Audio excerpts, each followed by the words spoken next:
Her son was seconds from signing a $900 million deal, but when she walked into that exclusive club, they mistook her for the help. What happened next shocked everyone in Silicon Valley. Rosa Martinez stepped out of the silver Mercedes GLS, her dignity as pristine as the pearl necklace adorning her neck. Her son, Miguel, had told her the luncheon celebrating his AI company's merger with the Whitmore tech empire would be intimate. She was there to support him, a mother's pride her only agenda. The Malibu Yacht Club's pristine white columns gleamed in the California sun as Rosa approached the entrance. She barely made it past the marble steps before a woman in a crisp navy uniform blocked her path. "Excuse me." Service staff and deliveries used the back entrance.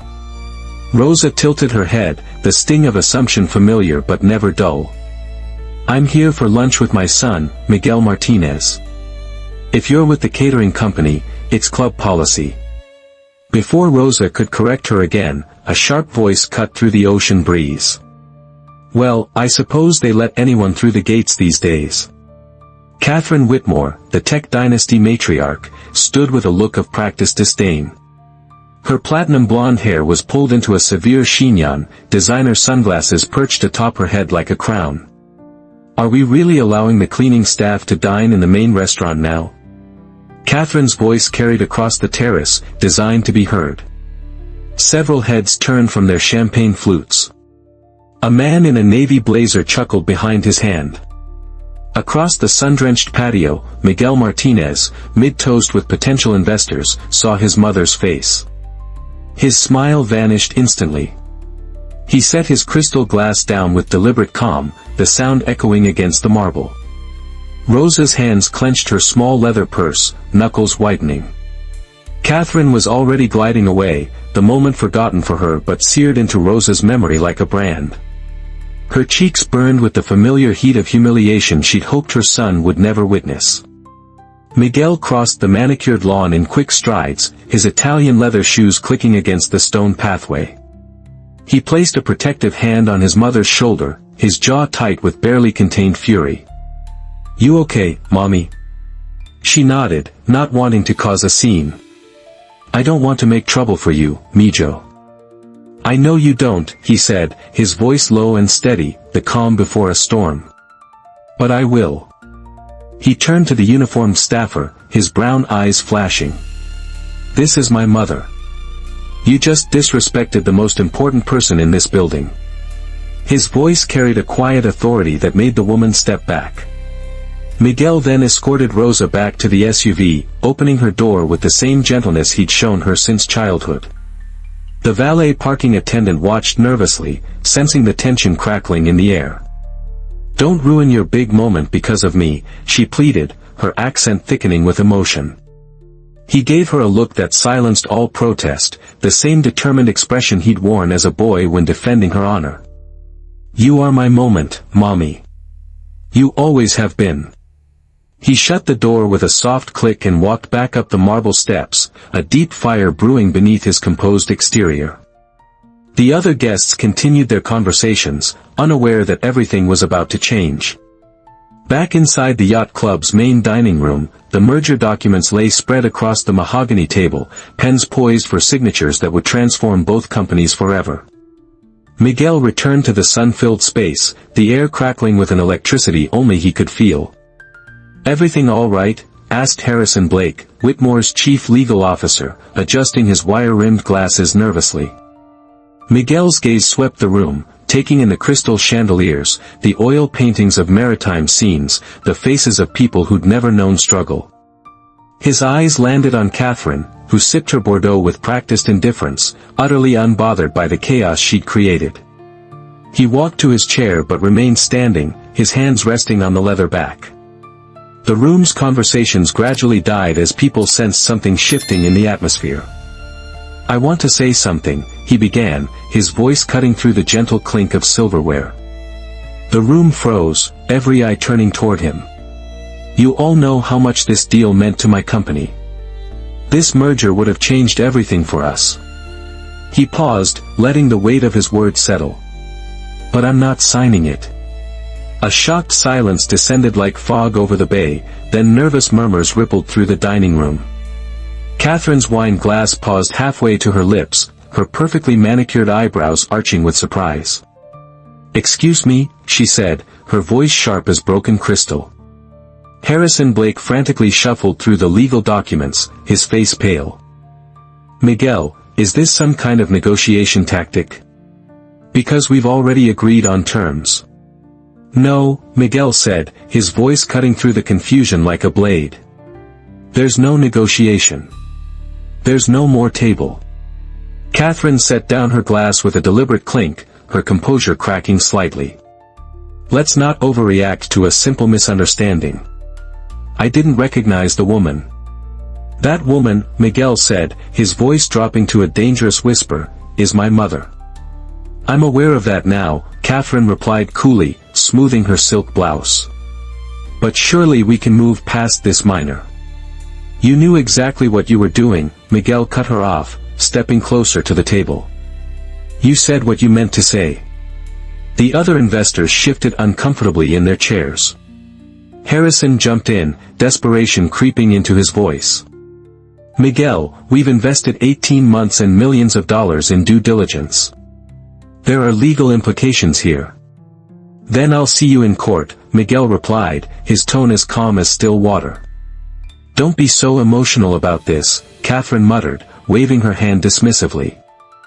That was the spark that ignited the explosion. Miguel leaned forward, his hands flat on the polished table. "Emotional? You think I built this company from some trust fund office? I washed dishes at El Corazon restaurant, Catherine. I delivered food at 3 in the morning on my motorcycle. I watched my mother work 3 jobs, cleaning offices, babysitting, doing alterations, so I could keep the lights on and focus on coding." His voice grew stronger, more passionate. "She took the bus for 2 hours each way to clean houses in Beverly Hills so I could afford community college. She never complained, never asked for anything except that I remember where I came from." The room was dead silent now, even the staff had stopped moving. Miguel straightened, his full height commanding the space. "So when she shows up here, proud as hell of what we've built together, wearing her best dress and the pearls I bought her for Mother's Day, and you humiliate her in front of strangers, you humiliate me." Catherine's face had gone red, but she remained silent, perhaps finally understanding the gravity of what she'd done. "There are deals you lose sleep over," Miguel continued, gathering his leather portfolio from the table. "This isn't one of them. My mother's dignity isn't for sale at any price." He turned to Harrison, who was still clutching the unsigned contracts. "Send the termination papers to my legal team. We're done here." "Miguel, please," Harrison started. But Miguel was already walking toward the exit, his footsteps echoing in the stunned silence. He paused at the doorway, turning back one final time to face the room full of shocked faces. "You know what the difference is between old money and new money?" he asked, his voice carrying clearly across the space. "New money remembers being poor. And we remember who stood by us when we had nothing." He walked out, leaving behind a room full of billionaires and a billion-dollar silence that would soon become a roar heard around the world. Outside, the California sun felt warmer on his face. Miguel climbed into the Mercedes where his mother waited, her eyes questioning but trusting. He reached over and squeezed her hand. "¿Qué pasó, mijo?" she asked softly. "I chose you, Mommy," he said simply. "I chose us." As they drove away from the yacht club, neither of them looked back. Behind them, through the floor-to-ceiling windows, they could see the chaos beginning, raised voices, frantic phone calls, the scramble of people trying to understand what had just happened. Miguel's phone was already buzzing with calls from his board members, investors, and business partners. But he turned it off and focused on the road ahead, his mother's quiet strength beside him more valuable than any contract he could have signed. By the next morning, the silence had transformed into a digital earthquake. A TikTok video titled "Latino CEO Walks Out of $900 Million Deal After Mother Insulted by White Tech Billionaire" had gone viral overnight, accumulating over 3 million views and countless shares across every social platform. The story was everywhere: CNN Business, Forbes, The Wall Street Journal. Tech blogs dissected every angle. The hashtag dignity over dollars was trending globally, with thousands sharing their own stories of workplace discrimination and family loyalty. Miguel's phone hadn't stopped ringing since 6 a.m. His chief financial officer, David Chen, burst into his Santa Monica office with a stack of newspapers and a look of pure panic. "Have you seen this?" David spread the papers across Miguel's glass desk. "The Financial Times is calling it the most expensive family honor in Silicon Valley history. Our stock price opened down 12%. Miguel barely glanced at the headlines, his attention focused on coding a new algorithm. And David's voice cracked. "Miguel, our investors are freaking out. The board wants an emergency meeting. Some are threatening to pull funding."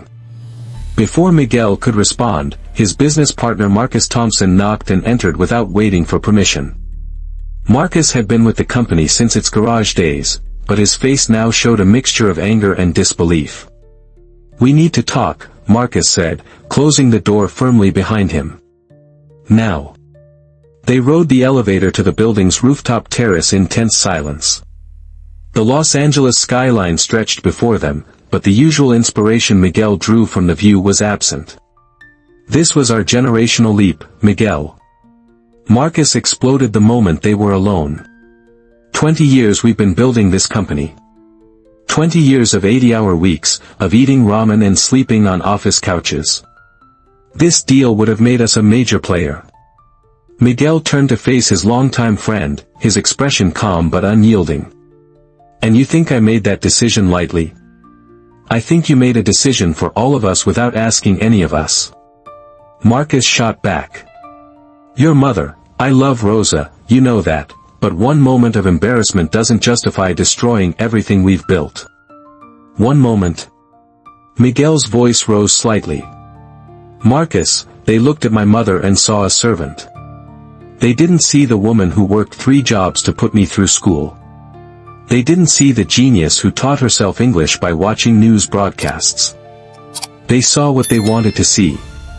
Marcus ran his hands through his hair, frustrated. "But we could have handled it differently. An apology, maybe some diversity training for their staff. From people who think apologies erase humiliation." Miguel interrupted. "You want to build our future on that foundation?" The pressure was immense, coming from every direction. Sofia Rodriguez, his head of public relations, had been fielding calls from reporters around the clock. The company's social media accounts were flooded with both support and criticism. But something unexpected was happening in the digital chaos. Former employees and contractors of the Whitmore empire began sharing their own stories. A young programmer posted about being passed over for promotions despite his qualifications. A Latina marketing executive revealed how Catherine had once asked if she was really qualified for her position. The stories kept coming. A Filipino software engineer. A black data scientist. Indigenous developers. Each story added another crack to the Whitmore family's carefully constructed image. Meanwhile, at Whitmore headquarters in Palo Alto, the family was in full crisis mode. Catherine's oldest son, Robert, paced the marble floors of their boardroom while emergency PR consultants crafted responses. "Do we issue a formal apology?" Robert asked, his usual confidence shaken. "I don't apologize to people who overreact and throw tantrums," Catherine snapped, but her voice lacked its usual authority. "Mother, you've become the symbol of tech industry elitism," Robert shot back. "This isn't about one deal anymore. It's about our entire brand. Our other partnerships are already asking questions." The family's legal team worked frantically to contain the damage, but every statement they released only seemed to fan the flames higher.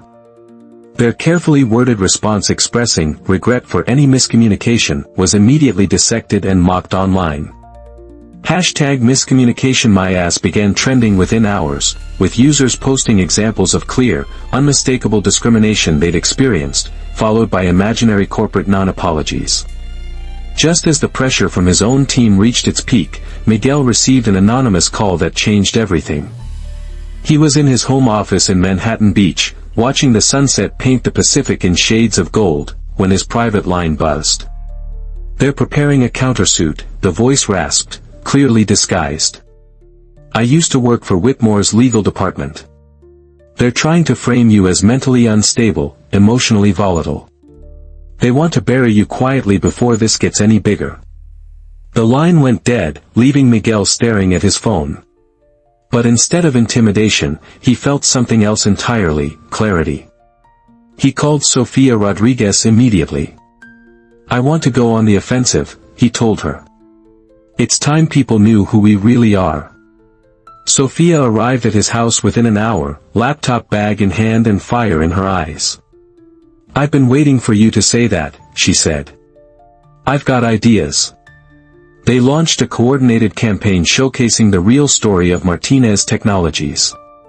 Not the glossy corporate version, but the human truth. Video testimonials from programmers whose student loans Miguel had helped pay. Stories from interns who'd become senior developers under his mentorship. The single mother who'd been hired despite having gaps in her resume because Miguel believed in second chances. The most powerful piece was deceptively simple: a video of Rosa Martinez sitting in her modest East LA kitchen, the same kitchen where she'd helped Miguel with homework by lamplight because they couldn't afford proper lighting. "I didn't raise my son to be a businessman," she said, looking directly at the camera with quiet dignity. "I raised him to be a man. A man who remembers that success means nothing if you forget the people who helped you reach it." The video garnered 15 million views in 48 hours. But the Whitmores weren't finished. They released internal documents suggesting Miguel had a pattern of abruptly ending business relationships. The implication was clear: he was unstable, unreliable, emotional. The strategy backfired spectacularly. Elena Rodriguez, CEO of Verde Logistics, went on the record immediately. "Miguel walked away from our partnership because we wanted to cut our drivers' health benefits to boost profits. I wish I'd had his courage to do the same." More business leaders came forward. A venture capitalist revealed that Miguel had ended their relationship after the VC made disparaging comments about diversity hires. A potential client admitted Miguel had refused their contract when they requested an all-American team for their presentation. Each revelation painted a picture not of instability, but of unwavering principles. The Whitmore empire began to crumble under the weight of scrutiny.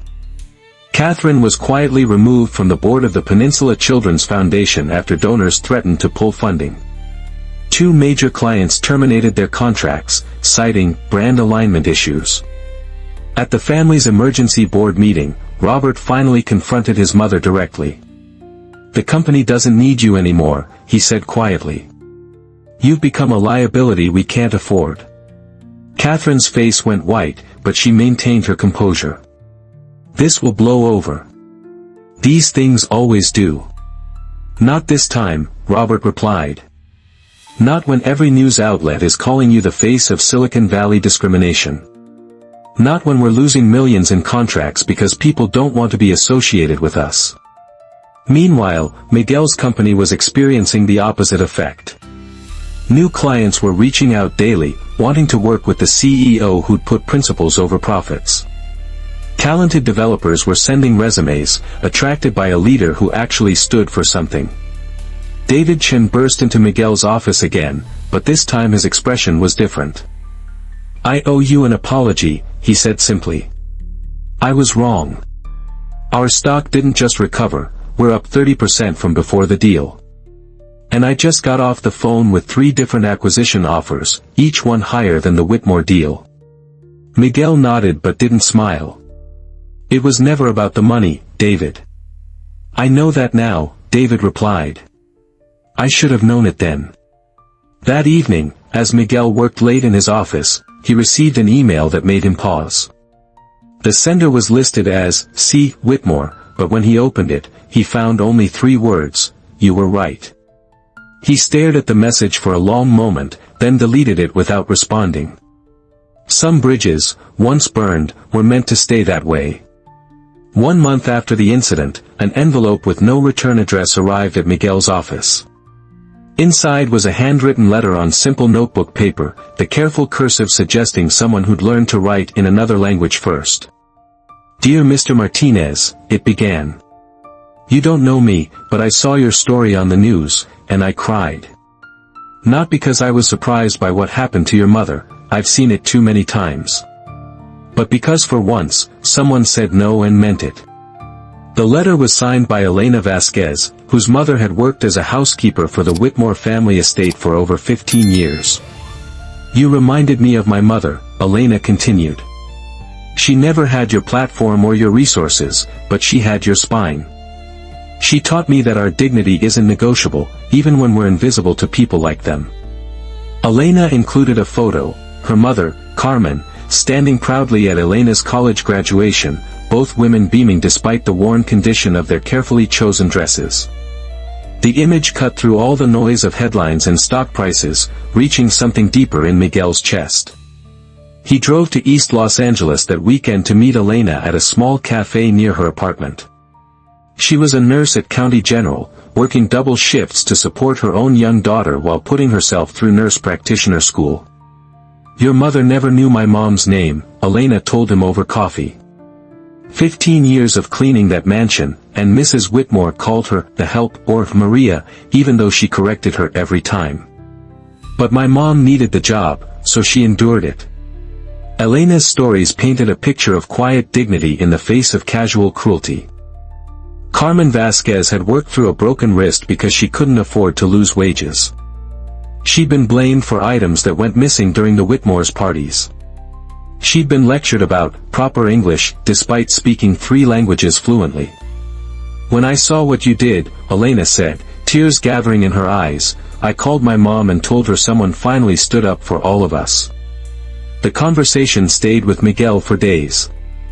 When Elena gave him an old photo of her mother standing in the Whitmore's garden, the only picture Carmen had of herself at work, he understood that his decision had rippled far beyond boardrooms and stock prices. But the ordeal was taking its toll closer to home. Rosa had been attending her weekly community center activities with less frequency, and Miguel noticed she seemed tired more often. The breaking point came when she fainted during her ESL tutoring session, where she volunteered to help new immigrants navigate American systems. The emergency room doctor said it wasn't serious, dehydration and exhaustion, but the health scare crystallized something for Miguel. Sitting in the hospital waiting room, watching other families worry over their loved ones, he realized what truly mattered. That realization led to an announcement that surprised even his closest advisors. Standing before the press in the same community center where his mother had collapsed, Miguel announced the Rosa Martinez Technology Scholarship Fund.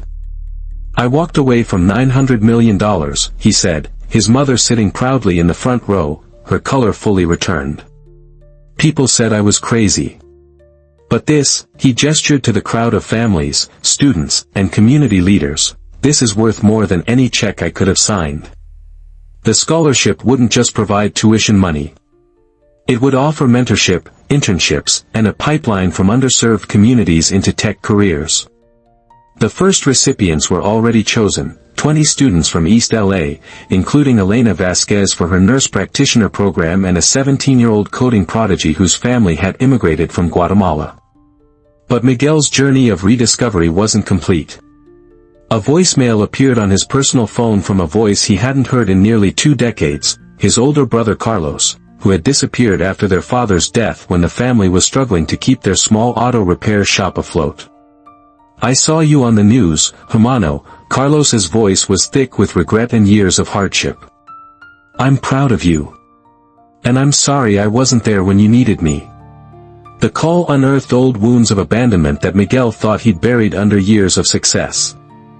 Carlos had left when Miguel was 15, just when the family needed him most, chasing promises of easy money that never materialized. The phone call from Carlos sat heavy in Miguel's chest for weeks. 20 years of silence couldn't be erased by one voicemail, no matter how heartfelt.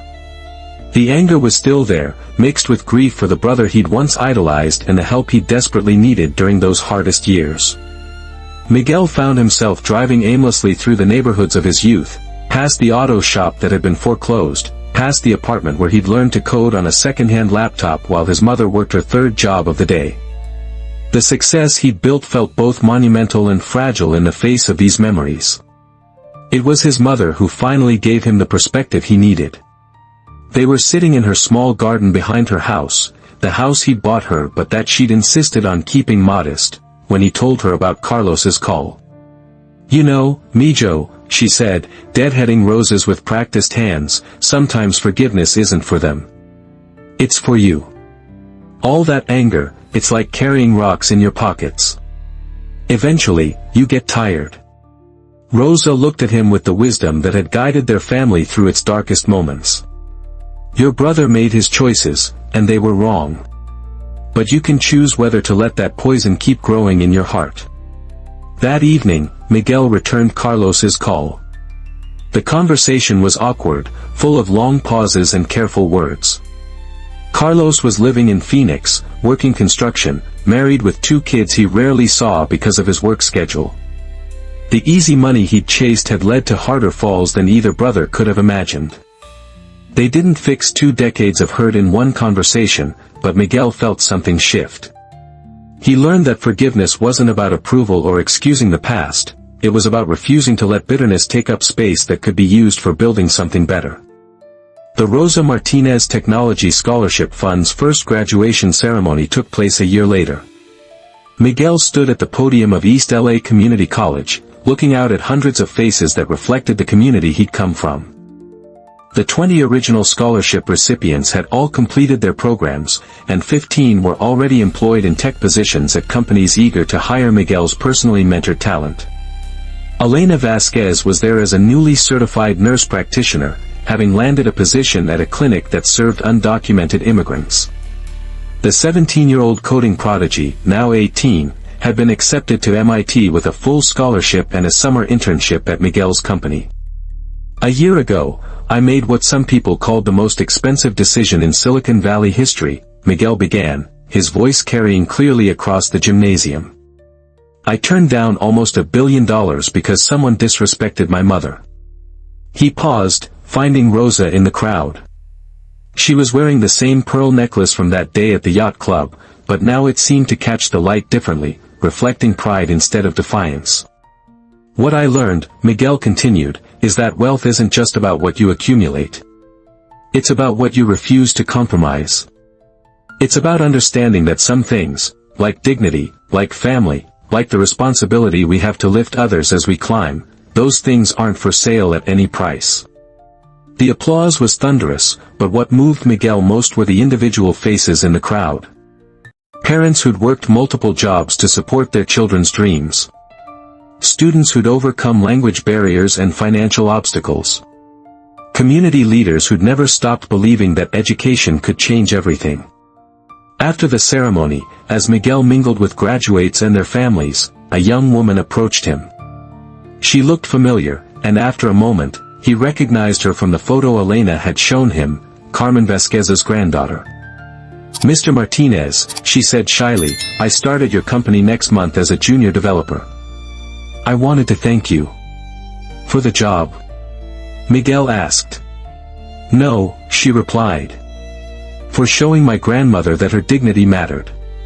She watched your story on the news every day until she passed last month.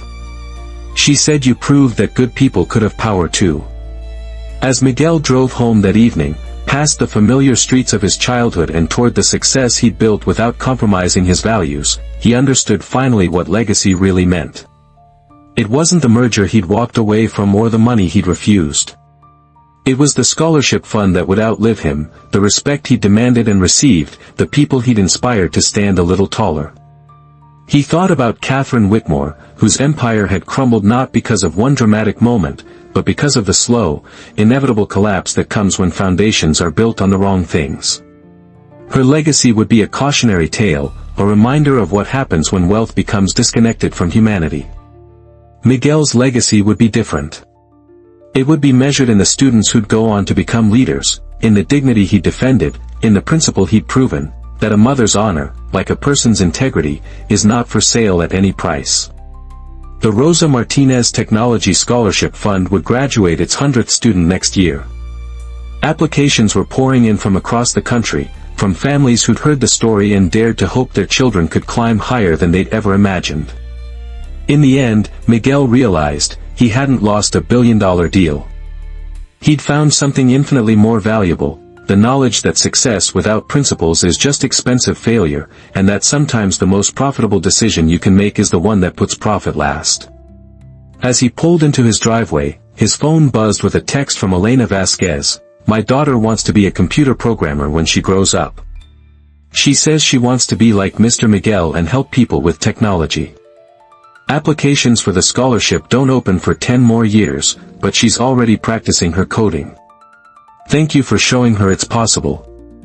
Miguel smiled, knowing that Rosa Martinez, the woman who'd cleaned houses so her son could dream bigger, would be proud of the house they'd built together, brick by principled brick, on a foundation that no amount of money could ever buy.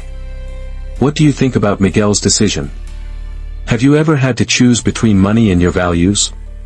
Share your thoughts in the comments below. Let's keep this conversation respectful and learn from each other's experiences. And if this story moved you, don't forget to subscribe for more inspiring content about people who chose principle over profit.